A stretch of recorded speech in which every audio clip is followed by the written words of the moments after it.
यांना तो विषय नंतर घेतो. नंतर काय झालं की एस टीचं राष्ट्रीयकरण झालं, सर्व एकत्र आले काय, आणि एस टीची मोनोपल्ली आहे. 1990 म्हणजे एस टीचा उच्चांक ज्यावेळी राज्य शासनापेक्षा एस टीचा पगार जास्त होता. 1990 नंतर 1992ला उदारीकरण पुन्हा आलं शासनाचं आणि खाजगी वाहतूक निर्माण केली. 1992 ते 95ला शासनाने खाजगी वाहतूक परवाने देणे सुरू केले. तेव्हा मग सुरू झाले खुराना, महालक्ष्मी हे जे सुरू झाले की तेव्हापासून सुरू झाले. किंवा शासनाने बेरोजगारी कमी करण्यासाठी हे करण्यासाठी नावाखाली त्यांना परवाने दिले. एस टी महामंडळ हे महामंडळ आहे, हे राज्य शासनाचा हा फक्त एक उपक्रम.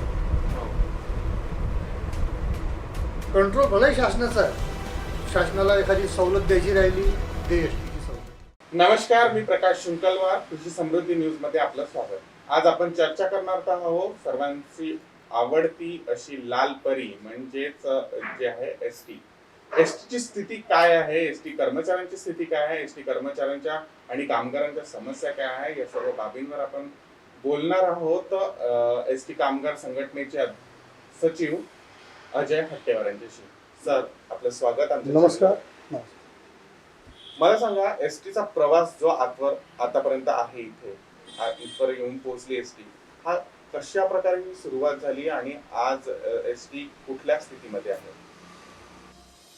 एस टी ही अत्यंत लोकप्रिय महाराष्ट्राची लोकवाहिनी गणल्या जाते आणि लोकांचा एस टीवर आजही प्रचंड विश्वास आहे.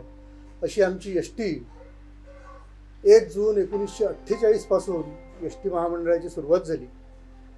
एस टीचा पाया 1948 पासून सुरू झाला. फक्त 38-40 बसेस आणि 100-125 कर्मचारी याच्या जोरावर एस टी सुरू झाली आणि असे करत करत आजच्या घडीला एस टीमध्ये 18,000 गाड्या आहे आणि जवळपास 1,05,000 कर्मचारी. मग हा प्रवास जो सुरू झाला, ही संघटना कसं तयार झालं आणि काय तेव्हा स्थिती होती? सुरुवात कोणतीही खडतर प्रवास असतो. जेव्हा एस टी सुरू झाली, अनेक खाजगी बसेस, अनेक हे लोकांना त्रास होत होता, म्हणून नुकतंच स्वातंत्र्याची सुरुवात झाली होती आणि त्या काळामध्ये महाराष्ट्र शासनाने आणि महाराष्ट्राने एस टी ही शासनाची असावी म्हणून 1948ला सुरुवात झाली.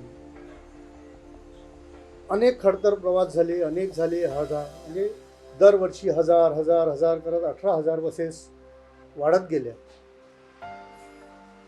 सुरुवातीचा एस टीचा काळ खडतर असला तरी मध्ययुगीन काळ जो होता 1990 पर्यंत, तो एस टीचा सुवर्ण काळ. 1980 1990 हा म्हणजे एस टीचा सुवर्ण काळ होता. त्या काळामध्ये मी तर हे म्हणेन की S T, reserve bank, MS cooperative bank याच्यानंतर पगारामध्ये एस टीचा नंबर लागत होता. इव्हन 1990 पर्यंत राज्य शासनाच्या कर्मचाऱ्यापेक्षा एस टीच्या कर्मचाऱ्यांचा पगार जास्त होता. कालांतराने एस टी, कारण की एस टीची प्रवासी वाहतुकीवर एस टी महामंडळाची मोनोपल्ली होती. 1990 पर्यंत, 1995 पर्यंत मोनोपल्ली होती. समजून घ्या की पहिले खाजगी वाहतूक होती, त्यानंतर खाजगी वाहतूक 1985ला 1980 ते 85च्या दरम्यान अनेक खाजगी वाहतुकी, शेकडो टूर्स अँड ट्रॅव्हल जे टप्पा वाहतूक करायची, ज्याप्रमाणे एस टी महामंडळ टप्पा वाहतूक करत होते, तसेच खाजगी वाहतूकदार टप्पा वाहतूक करत होते, परंतु त्यांच्यावर कोणतंही कंट्रोल नव्हतं. म्हणून राज्य शासनाने पूर्ण जितकेही खाजगी वाहतूकदार होते आणि ते त्यांचं सर्व एस टीमध्ये विलिनीकरण केलं आणि 1980 ते 85च्या दरम्यान एस टी महामंडळ हे, त्याला आपण हे म्हणतो, खाजगी वाहतुकीचं विलिनीकरण करण्यात आलं आणि एस टीचं राष्ट्रीयकरण करण्यात आलं. आणि राष्ट्रीयकरण झाल्यानंतर एस टीचा सुवर्णयुग सुरू झाला. एस टीची फक्त मोनोपल्ली होती प्रवासी वाहतुकीवर. खाजगी वाहतूकदार कोणीही प्रवासी वाहतूक करू शकत नव्हता. हे फक्त कोणालाही जायचं एस टीनेच जावं लागत होतं आणि एस टी त्यानुसार व्यवस्थासुद्धा करत होती. त्यामुळे एस टीचा पगार चांगला होता, एस टीला उत्पन्न चांगलं मिळत होतं आणि एस टीचा तो सुवर्ण काळ होता. परंतु हे म्हणतात की चांगलं युग गेल्यावर थोडा खडतर प्रवासही सुरू होतो. शासनाला काय आवश्यकता वाटली हेही मला काही अनाकलनीय आहे, परंतु शासनाने काही कारणं देत खाजगी वाहतूकदारांना पुन्हा परमिट देणं सुरू केले आणि 1995 पासून खाजगी वाहतूक ही महामार्गावर सुरू झाली. परंतु खाजगी वाहतूकदारांनी प्रवाशांची अक्षरशः कुचंबनाच केली. हे म्हणायचा उद्देश माझा असा, त्यांनी फक्त मोठ्या प्रवाशांकडे लक्ष दिलं. जसे नागपूरहून पुण्याला जायचं आहे, नागपूरहून औरंगाबाद जायचं आहे, नागपूरहून अमरावती जायचं आहे उदाहरण, याच्यावर जास्त लक्ष देऊन फक्त या महामार्गावर त्यांनी वाहतूक केली. परंतु हे छोटे छोटे खेडे आहे, इथे फक्त एस टी शिवाय दुसरा पर्याय राहिला नाही. ग्रामीण भाग आहे, त्यामुळे एस टी आजही तिथे एस टीच चालते. आणि अवैध, ज्याला मी प्रामाणिकपणे सांगू इच्छितो, एस टी आणि त्या ठिकाणी चालणारी अवैध वाहतूक, मी त्याला अवैध वाहतूक म्हणतो. आणि हे मी ज्याला खंबीरपणे आणि प्रामाणिकपणे बोलतो त्या विषयावर की ती अवैध वाहतूकच आहे.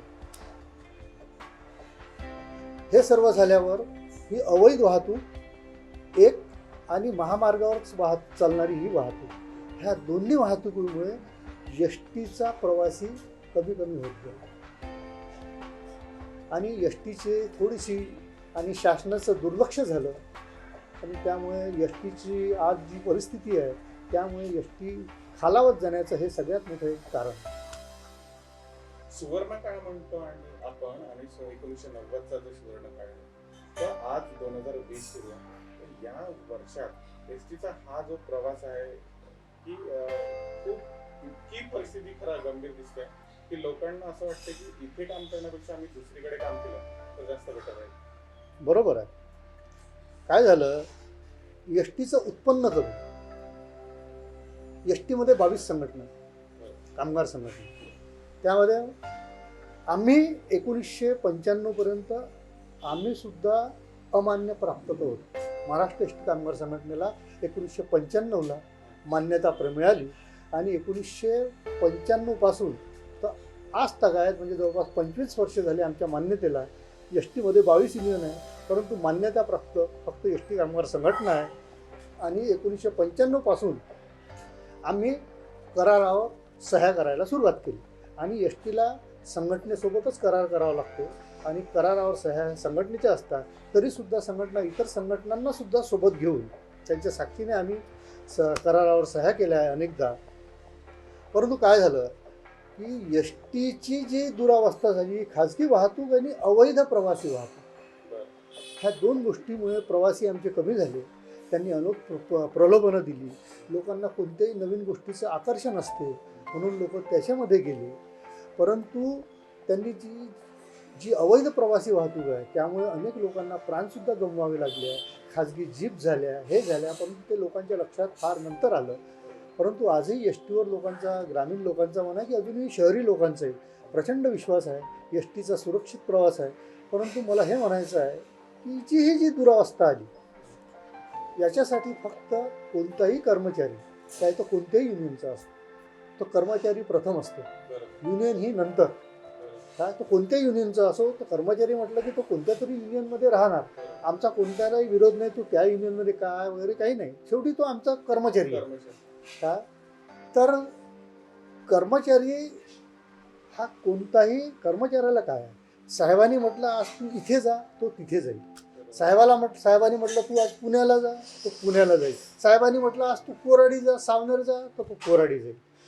आणि त्यामुळे त्याच्यामुळे कर्मचाऱ्याचा कोणताही दोष नाही. याच्यासाठी फक्त शासन आणि इम्प्लिमेंट करणारं प्रशासन, हे दोघंच जण जबाबदार आहे. प्रशासनाने कोणतीही योग्य दखल न घेतला, कोणतंही चांगलं नियोजन, योग्य नियोजन, चांगलं म्हणण्यापेक्षा योग्य नियोजन न करता पंख्याखाली बसून नियोजन करणे, प्रत्यक्ष फील्डवर न जाता, त्यामुळे कुठे प्रवासी आहे कुठे नाही आहे हे बघून जर नियोजन केलं असतं, कुठे गाड्या कमी सोडायच्या कुठे जास्त सोडायच्या, ह्या गोष्टीचं जर योग्य नियोजन केलं असतं तर एस टीला हे दिवस आले नसते. आणि एस टीचे प्रवासीसुद्धा कमी झाले नसतात. आताची स्थिती आहे जसं आपण पाहतो की एसटीचा कारभार अतिशय डबलेला आहे. तर याच्यासाठी जबाबदार कोण तुम्हाला काय वाटते? कोणताही लहान कर्मचारी हा याला जबाबदार नसतो. इम्प्लिमेंटेशन ऑफिसर आणि त्यावर निर्णय घेणारे अधिकारी आणि शासन. उदाहरणार्थ सांगतो, सध्या मागच्या 7 वर्षामध्ये एस टीची परिस्थिती तर अत्यंत वाईट होती. एकतर खाजगीकरणावर जोर. आमचा खाजगीकरणाला प्रचंड विरोध आहे. तेव्हाही विरोध होता, आजही विरोध आहे. खाजगीकरण जेव्हा तुमच्याजवळ एवढी मोठी यंत्रणा आहे, 1,05,000 तुमच्याजवळ अनेक वर्गातले, अनेक फील्डमधले, अनेक काम करणारे तुमच्याजवळ लोक आहेत, तर तुम्हाला खाजगीकरण करायची काय गरज आहे? उदाहरणार्थ मी तुम्हाला सांगतो की आता तर हा एक संशोधनाचा विषय होईल, परंतु मी तुम्हाला एक छोट्या 1-2 गोष्टी सांगतो, यावरून तुम्ही तर्क बांधू शकता की एस टी जवळ जेव्हा सफाई कामगार होते, आजही या एस टीमध्ये म्हणजे आंधळा जळते कुत्रं पीठ खाते, आपलं इथे एक म्हण आहे. त्यानुसार जेव्हा एस टी जवळ सफाई कामगार होते, एस टी जवळ सफाई कामगार होते, त्यांचा पगार होत होता 70 ते 100 म्हणजे जवळपास 80 ते 90 कोटी रुपये. त्यांचा पगार वर्षभराचा तेवढा भागत होता. परंतु यांनी काय केलं, खाजगी कंपनी आणली. खाजगी कंपनी आणली आणि तिला 470 कोटी रुपयाचं कॉन्ट्रॅक्ट दिलं. जी गोष्ट 70 ते 100 कोटी रुपयात तुमची होत होती, त्या गोष्टीसाठी तुम्ही 470 कोटी रुपये खर्च करता खाजगीकरणामध्ये. कशासाठी? काहीच आवश्यकता नाही. एस टीचा चौकीदार डेपोच्या याच्यावर उभा राहून तो चौकीदारी करत होता. त्यामुळे त्याच्या चौकीदारीची जेव्हा पोस्ट होती, तेव्हा एस टीतले बिचारे मरण पावलेले, कोणी अंध, अपंग, यांच्या वारसदाराला नोकरी मिळत होती आणि ते नोकरीवर लागत होते. आणि माझी एस टी, तो डायरेक्ट सर्वंट असल्यामुळे, डायरेक्ट नौकरदार असल्यामुळे एस टीचा, माझी एस टी म्हणून तो चांगली सेवा देत होता. आज यांनी काय केलं, कोणती तरी काही कंपनी आहे, त्या कंपनीला खाजगीचा ठेका देऊन दिला, सुरक्षित काढून. म्हणजे झालं ते, हे खाजगीकरण झालं. कशासाठी? काहीच गरज नाही. एस टीचा कर्मचारी पैसे घेऊन बँकेमध्ये जात होता, जो कॅशियर होता, काहीच खर्च येत नाही. ते सुद्धा यांनी प्रायव्हेट कंपनीला ये आणि तू पैसे घेऊन जा जमा करायसाठी, त्याचे पैसे दिले. काय झालं? हा खर्च आणि या कमाई कमी आणि यांनी खर्च वाढवला. दुसरं एक सगळ्यात म्हणजे टोकाचे म्हणजे यांनी केलेलं सगळ्यात मोठं हे चुकीचं धोरण, परिवर्तन हे झालंच पाहिजे. परिवर्तनाला शिवाय पर्याय नाही. परंतु परिवर्तन करते वेळी हे तारतम्य ठेवलं पाहिजे, भान ठेवलं पाहिजे की हे परिवर्तन पसनी पडेल का. यांनी काय केलं, एस टी पहिले लालपरी होती, आजही आहे, जी लोकप्रिय आहे. एशियाड म्हणून पहिले जी होती, आमच्या इथे सेमी लक्झरी म्हणून चालायची. परिवर्तन करा ना तुम्ही. परंतु यांनी शिवशाही बसेस आणला. शिवशाही बसला आमच्या जर एस टीच्या बसेस आमचा विरोध नाही, पण यांनी खाजगीच्या शिवशाही बसेस आणल्या. 1,500 बसेस, त्यातल्या 1200 बसेस हा खाजगीचे आहे, खाजगी लोकांचे. फक्त 300 बसेस एस टी महामंडळाच्या शिवशाही बसेस. आता 1200 बसेस जेव्हा आणला, त्यांची बस तुम्ही चालवा की नका चालू, त्यांना तुम्हाला पैसे 19 रुपये किलोमीटर प्रमाणे देणंच आहे. वरून डिझेल एस टीला टाकावं लागतं. नागपूर पुणे गाडी चालू आहे, त्या गाडीचं 15 रुपये किलोमीटर प्रमाणे पैसे द्या. आता तुम्ही म्हणाल 19 आणि 15, पहिले 19 म्हटलं, नंतर म्हणजे जसजशी किलोमीटर वाढत जाते तसा रेटसुद्धा हा कमी होत जातो. त्यामुळे पुण्याचा रेट समजा 14-15 रुपये असेल. आता 14-15 रुपये किलोमीटर, पुन्हा जाण्या येण्याचं 1,500 किलोमीटर होते. 1,500 किलोमीटरचे पैसे 14-15च्या हिशोबाने त्यांना द्यायचे आणि डिझेल एस टी टाकेल आणि उत्पन्न एस टी घेईल. परंतु ते उत्पन्न इतकं कमी येते कारण की पुन्हा गाडीला पाहिजे तसा रिस्पॉन्स नाही. इव्हन अमरावतीसुद्धा चालून राहिल्या, औरंगाबाद चालून राहिल्या खाजगीच्या गाड्या. पण कशाला, जेव्हा एस टी जवळ एवढी मोठी यंत्रणा आहे, तुम्ही खाजगीच्या गाड्या का म्हणून चालवता? एक तर खाजगीचे ड्रायव्हर अशिक्षित. मी अशिक्षित आणि प्रशिक्षित, मी लायसनच्या बाबत म्हणत नाही, शासनाने त्यांना लायसन दिलं आहे, परंतु एस टीचा ड्रायव्हर हा प्रशिक्षित ड्रायव्हर आहे. ड्रायव्हर असून तो एस टी महामंडळ स्वतःच ट्रेनिंग देते त्यांना. तो ड्रायव्हर असतोच. ड्रायव्हर लायसन्सशिवाय एस टीमध्ये एंट्रीच नाही आहे. परंतु एस टीमध्ये त्याची म्हणजे नेमणूक झाल्यावर, म्हणजे निवड झाल्यावर, नेमणूक म्हणण्यापेक्षा निवड झाल्यावर त्याला पहिले 48 दिवसाचं 50 दिवसाचं त्याला प्रशिक्षण दिलं जाते की पॅसेंजर व्हेकल चालवायचं कसं. हे कशासाठी, तर लोकांचं जीवाची सुरक्षित सेवा देण्यासाठी एस टीसाठी हे एस टीमध्ये हे राबवलं जाते. परंतु खाजगीचे ड्रायव्हर काही तो कुठून शिकला, काय शिकला, कसा गाडी चालवतो, त्याच्यामुळे हे शिवशाहीचे ॲक्सिडेंट्स, खाजगीचे शिवशाहीचे ॲक्सिडेंटसुद्धा जास्त झाले. हा सुद्धा एक चुकीचा नियम आहे. आणि खर्च वाढवला. खर्च वाढवून काही अर्थ, एक तर त्याचा रेट दर जास्त झाला, तिकीटचे दर जास्त, त्यामुळे लोकही दुरावले आणि उत्पन्न कमी झालं. एस टी जी आहे, आता तुम्ही जर पाहिलं तर एस टीच्या स्थितीला आपण जबाबदार कोणाला पकडू शकतो की एस टीचा जो प्रवास आहे त्याच्यामध्ये जे राजकारणी लोक आहेत त्यांचा सुद्धा हस्तक्षेप मोठ्या प्रमाणात. सुवर्ण काळापासून तर 2020 हा प्रवास झाला एस टीचा, पण आता जी स्थिती आहे याला आपण राजकीय भूमिका किंवा यांचा काही हस्तक्षेप आहे आताच्या स्थितीला जबाबदार, तुम्हाला काय वाटते? आज एस टी महामंडळ म्हटलं तर आशिया खंडातलं सगळ्यात मोठं महामंडळ म्हटलं. एस टीचं इव्हन महाराष्ट्र शासनाची कोणतीही जाहिरात बघा तुम्ही, शासकीय जाहिरात जी मोठी जाहिरात असते त्यामध्ये एस टीचं काही ना काही तुम्हाला दाखवल्या जाते, एस टीचं चित्र दाखवले जाते, सगळं काही एस टीचं दाखवलं जातेच. जेव्हा कोणतंही शासकीय काम असो, निवडणुका असो, काही असो, एस टीवर किंवा देशावर म्हणा किंवा राज्यावर आलेली कोणतेही संकट असो, त्यावेळी एस टीचाच सहयोग घेतले जाते.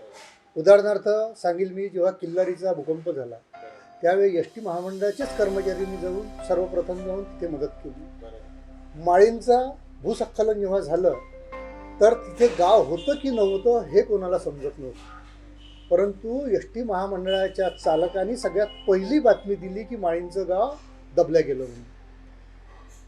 आत्ताच जर जो भाग घेतला गेला की कोरोना संकटामध्ये जे बाहेर राज्यातील जे कर्मचारी तिथे काम करत होते महाराष्ट्र राज्यामध्ये, त्यांना त्यांच्या राज्यात सोडण्याचं काम सुद्धा एस टी महामंडळाच्याच कर्मचाऱ्यांनी. एस टी महामंडळावर आणि निवडणुका, ज्या कोणत्याही निवडणुका म्हटलं की एस टी इतकी विश्वासार्हता एस टीवर आहे. इव्हन देन मला हे म्हणायचं आहे की महाराष्ट्र शासनाला कोणतीही योजना जर एखादी राबवायची असली, सवलत द्यायची झाली, इव्हन मी का दिली हे म्हणत नाही, तो त्यांचा अधिकार आहे. देण्याच्या बाबत आमची नाही.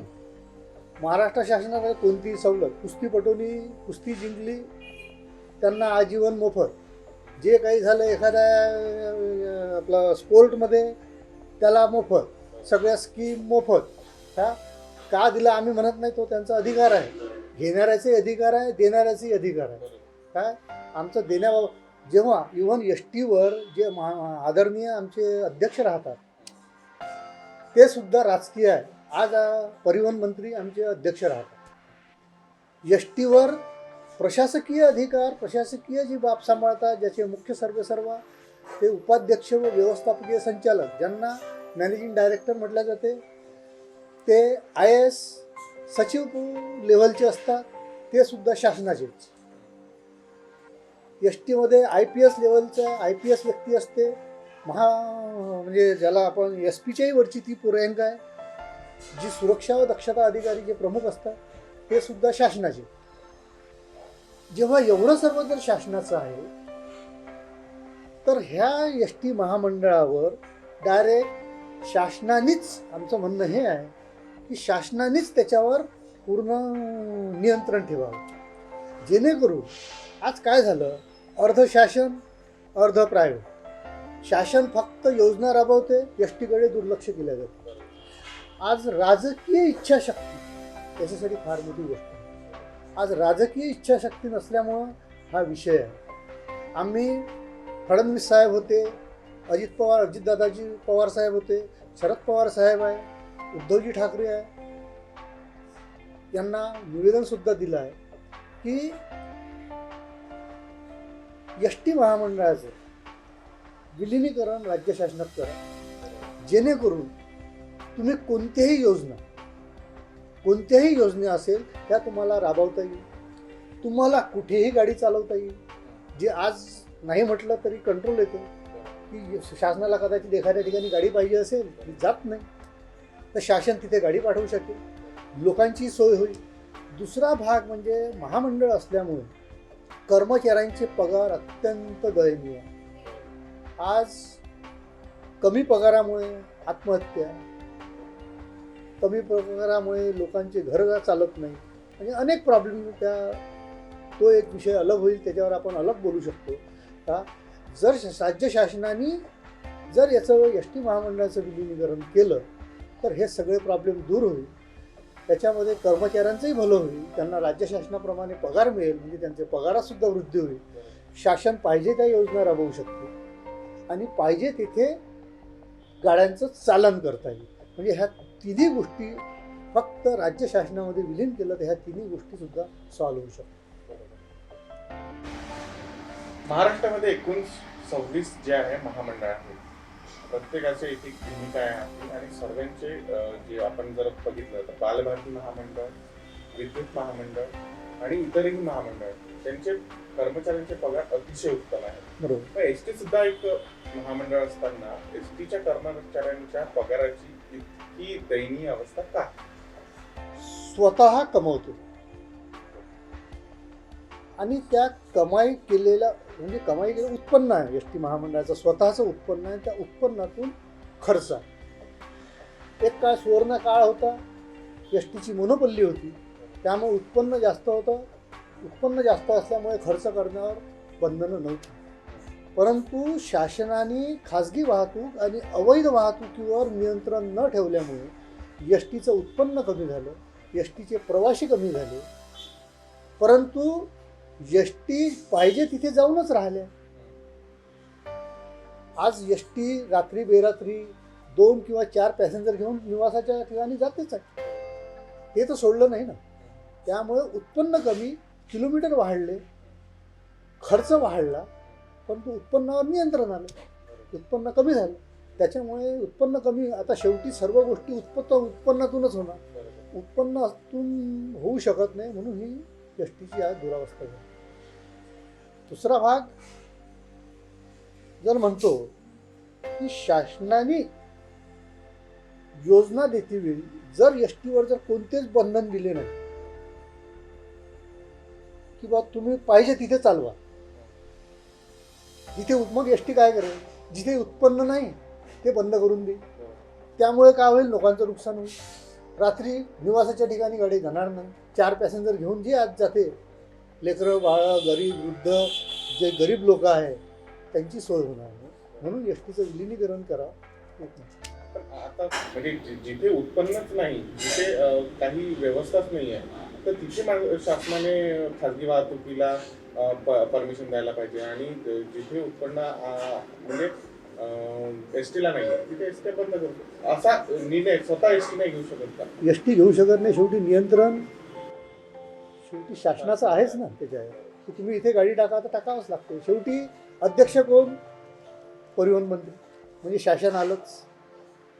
MD कोण? IAS अधिकारी शासनाचा, त्यामुळे ते चालवावंच लागते. त्यांना वरून जे अधिकारी म्हणजे त्यांना वरून जे आदेश येईल त्या आदेशाचं ते पालन करतात.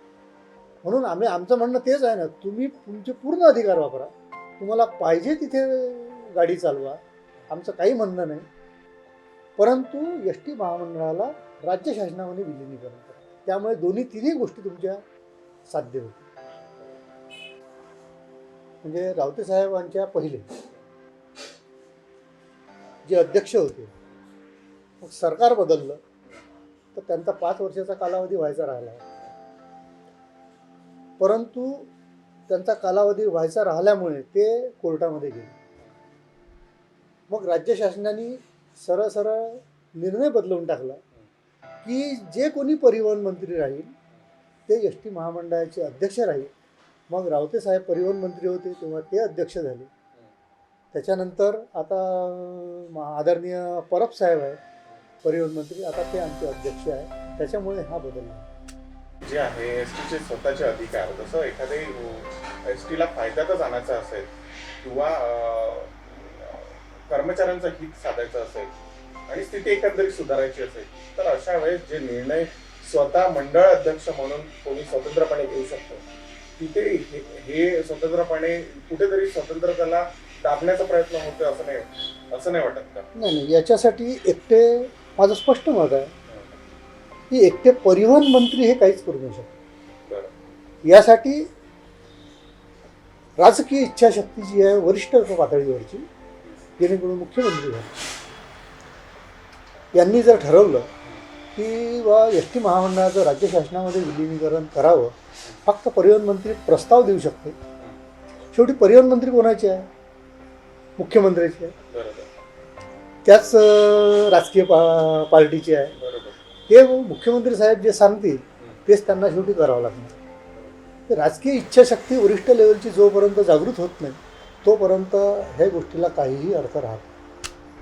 आता एकंदरीतच आपण म्हटलं की परिवर्तन हे असायला पाहिजे, नवीन नवीन अपडेशन व्हायला पाहिजे. तर हे अपडेटेशन कितपत एस टी मध्ये झालं आहे, होत आहे? काय काय स्थिती सुधारण्यासाठी प्रयत्न केले गेले? एस टीमध्ये पहिले आपण बघितलं असेल, आपण लहानपणी अशा तिकिटा पहिले मिळायचे 10-15 वर्षाच्या पहिले, तो कंडक्टर पंच करून द्यायचा. त्या पंचिंगची एक भाषा, तिला भाषा आहे, जी छिद्र पाडतो तो असं काहीतरी आहे म्हणून छिद्र पाडतो असं नाही आहे. त्या छिद्राला भाषा आहे एस टीची. काय पण ती बंद पडली म्हणजे कालानुरूप कालबाह्य ठरली आणि सुटसुटीत पद्धत जी लोकांनाही समजेल, प्रशासनालाही सोपी जाईल म्हणून एस टीने मग ते इलेक्ट्रॉनिक तिकीट आणलं. तो एक बदल आहे. एस टीमध्ये शिवशाही, मी पहिलेच सांगितलं मगाशी तुम्हाला की परिवर्तनाला आमचा विरोध नाही आहे आणि विकासाला आमचा विरोध नाही आहे, परंतु तो विकास कसा असावा मी तुम्हाला पहिले सांगितलं. शिवशाही बस ह्या राहायला पाहिजे ना, काहीच प्रॉब्लेम नाही. शिवशाही बस राहायलाच पाहिजे, परंतु हे जे खाजगीच्या पोट भरणं झालं, खाजगी लोकांना दिलं, त्याच्यावर कंट्रोल राहिला नाही, त्यांना पैसे द्या. एस टीची जी बस राहिली असती शिवशाही, जर पॅसेंजर नाही आहे तर एस टीने ती सोडली नसती, परंतु ती वेळ त्या खाजगीला दिल्यामुळं त्या बसवर पॅसेंजर असो किंवा नसो ती बस सोडावं लागली.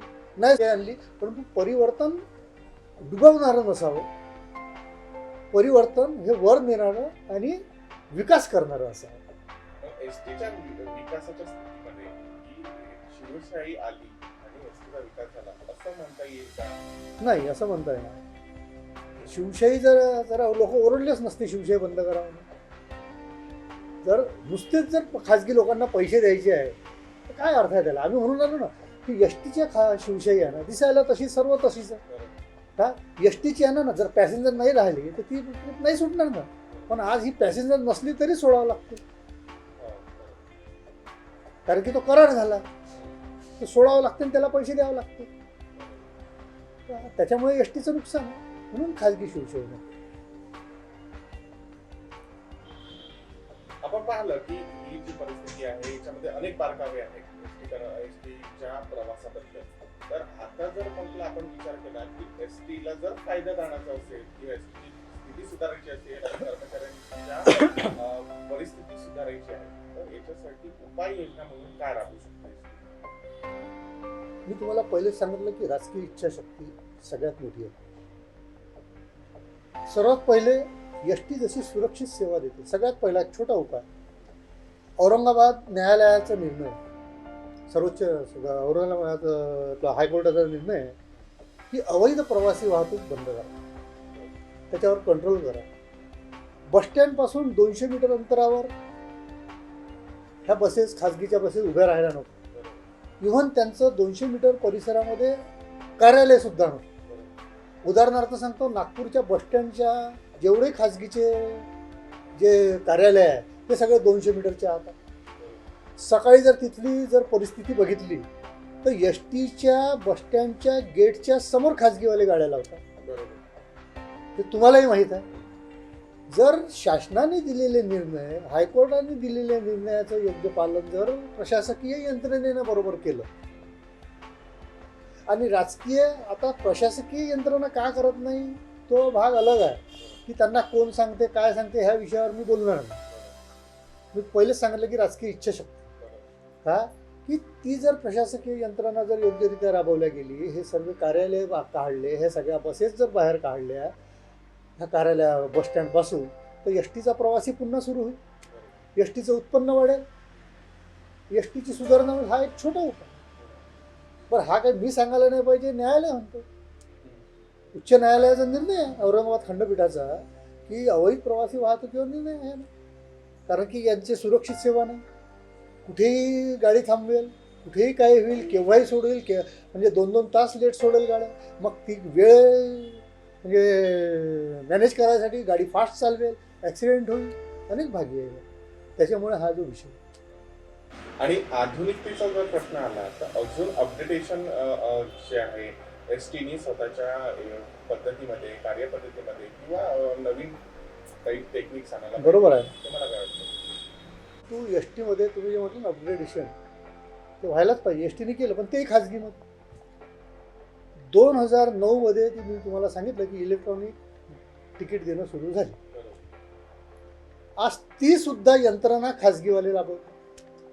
ते जे तिकीट आहे 41 पैसे एका तिकिटीचे एस टी देते. कंडक्टरनी मशीनमधून जर एक तिकीट काढून दिली तर त्या कंपनीला 41 पैसे द्यावे लागतात. ही यंत्रणा एस टी जर इतके कर्मचारी, इतकं सगळं इन्फ्रास्ट्रक्चर असल्यावर कशाला प्रायव्हेट आहे? एस टीने स्वतःचं डेव्हलप करायला पाहिजे, एस टीने स्वतःचं सॉफ्टवेअर करायला पाहिजे. हाही त्याचाच अपग्रेडेशनचा भाग आहे. हा स्वतः करायला पाहिजे, कशाला प्रायव्हेटला पैसे द्यायचे? परंतु दुर्दैवाने 11 वर्ष होऊन सुद्धा एस टी हे करू शकली.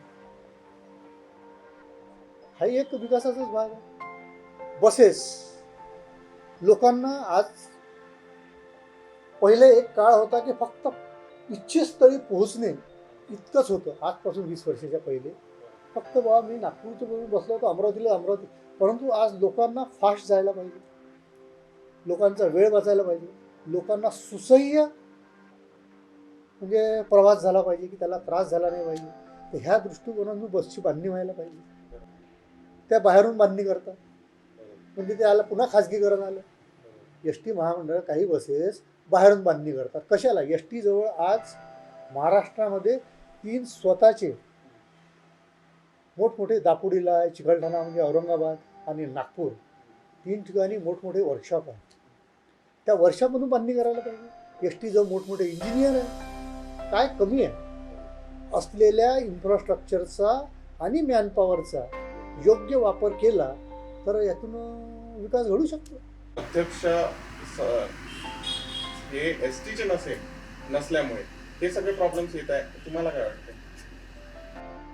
अनेक गोष्टी आहे याच्यामध्ये. मी असं म्हणणार नाही की एकदम त्यांच्यावर येऊन की त्यांनी आल्याबरोबर त्यांनी काहीतरी विकास घडवला. काय होते, अध्यक्ष आले, त्यांना माहिती आहे मी 4-5 वर्ष राहणार, 1 वर्ष समजण्यातच चाललं जातं. मग तुम्हाला सगळ्यात मोठा प्रॉब्लेम काय असतो एस टीमध्ये? आज पगार. त्यांचं अर्धा वेळ त्या पगाराच्या याच्यात जाईल. आणि एस टीमध्ये पहिलेच इतके प्रॉब्लेम निस्तारताच का, परंतु कोणती गोष्ट होत नाही अशातला काही भाग नाही. जर एखाद्याला अधिकार दिले, अधिकाराचं विकेंद्रीकरण करून अधिकार दिले तर ते होऊ शकते. जर एक सूत्रीपणा राहिला की जर एक व्यक्ती चुकीचं करेल, 4 व्यक्ती चुकीचं करणार नाही. त्यामुळे अधिकाराचं जर विकेंद्रीकरण केलं तर हे होऊ शकेल. आणि हीच एक बाब आहे त्याच्यामुळे एस टीचं नुकसान होऊन राहिलं आणि एस टी तळागाळात चालली. लोकांनाही सुविधा चांगल्या प्रकारे मिळेल. बरोबर आहे. आता हे झालं आपण एस टीच्या पूर्ण स्थितीवर आपण बोलतो. मला सांगा, आता हे कोरोना काळ आहे, त्याच्यामध्ये एस टी 4 महिने बंद होती. यामुळे अतोनात नुकसान झालं असेल कर्मचाऱ्यांचं सुद्धा, पगाराच्या बाबतीत आणि एस टीच्या स्थितीवर सुद्धा. अशामध्ये जेव्हा सामाजिक जबाबदारी पाहत एस टी धावू लागली तर याच्यासोबत कर्मचाऱ्यांचे हित सुद्धा साधायला पाहिजे होतं असं तुम्हाला वाटतं? बरोबर आहे.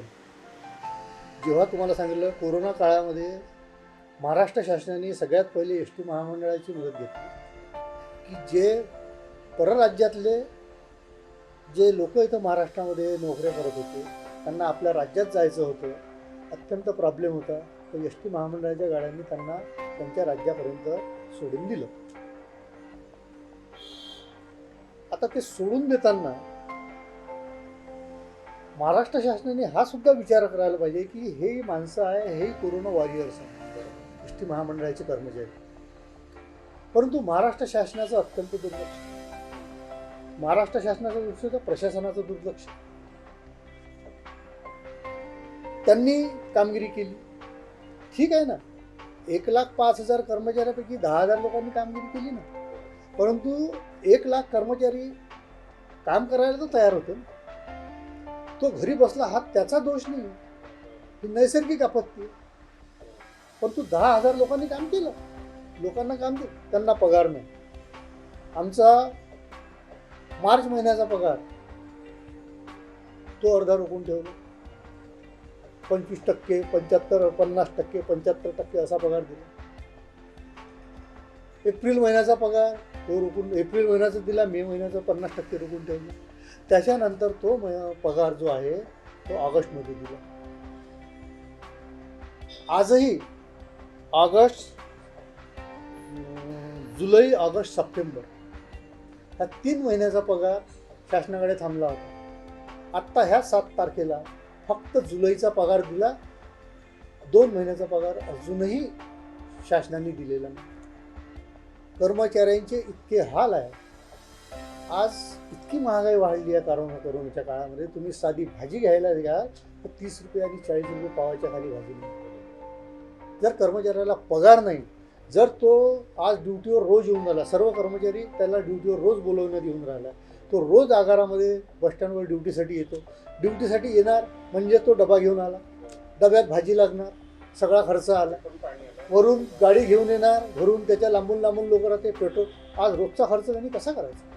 2 महिन्याचा पगार रोखून ठेवला, दिला नाही आहे. समोर दसरा आहे, दिवाळी आहे, त्यामुळे शासनाला आमची तुमच्यामार्फत आम्ही विनंती करतो की पहिले लोकांचा पगार त्यांनी तातडीने द्यावा आणि कर्मचाऱ्यावर जो अन्याय चालू आहे, ही अवहेलना चालू आहे, लोकांचे जे हाल चालू आहे ते बंद करावे अशी आपल्या मार्फत मी शासनाला विनंती करतो.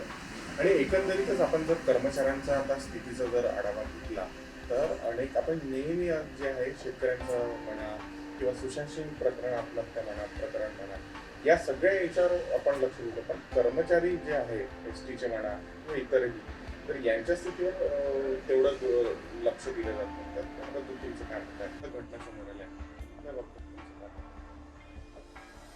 दुर्दैवाने आमची एक भगिनी आहे जळगाव साईडची, तिने आत्महत्या केली. असे अनेक कर्मचारी आहेत की ज्यांनी ह्या कोरोना काळामध्ये आर्थिक चणचणीमुळे, मी अत्यंत खेदाने म्हणू इच्छितो की ते काही योग्य झालं नाही, की फक्त आर्थिक चणचणीमुळे कित्येक कर्मचाऱ्यांनी आत्महत्या केल्या. तर शासनाने जे आहे, काय काय बोलले होते पुन्हा?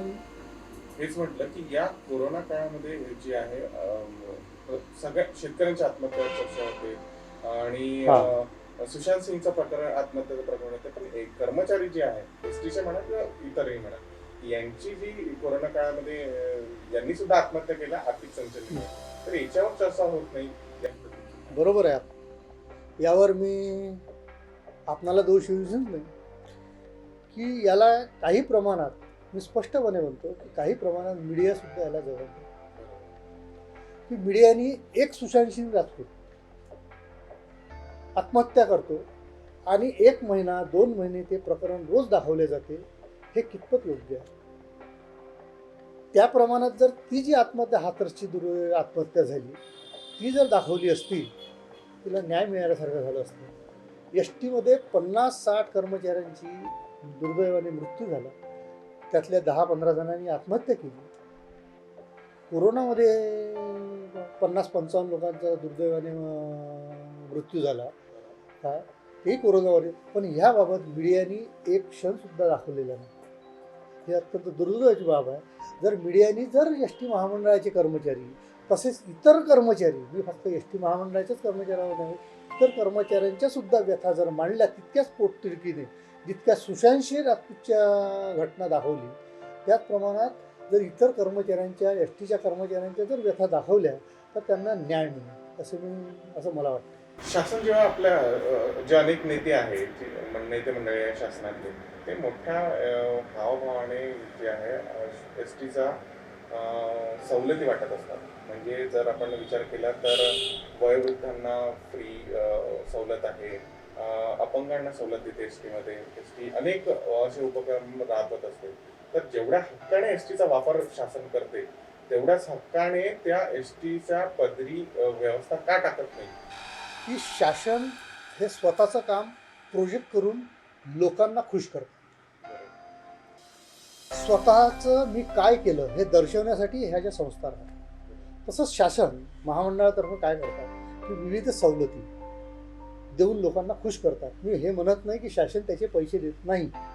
सवलतीचे पैसे शासन महामंडळाला त्याची भरपाई करून देते, परंतु माध्यम हे महामंडळाचं वापरलं जातं. अनेक सवलती देते, दुर्धर आजार, अंध अपंग, तुमचे वयोवृद्ध ज्येष्ठ नागरिक, स्पोर्टवाले झाले तुमचे, अनेक प्रकारचे आजार आहे. त्या प्रत्येक आजाराला अलग अलग पद्धतीने सवलती दिल्या जातात.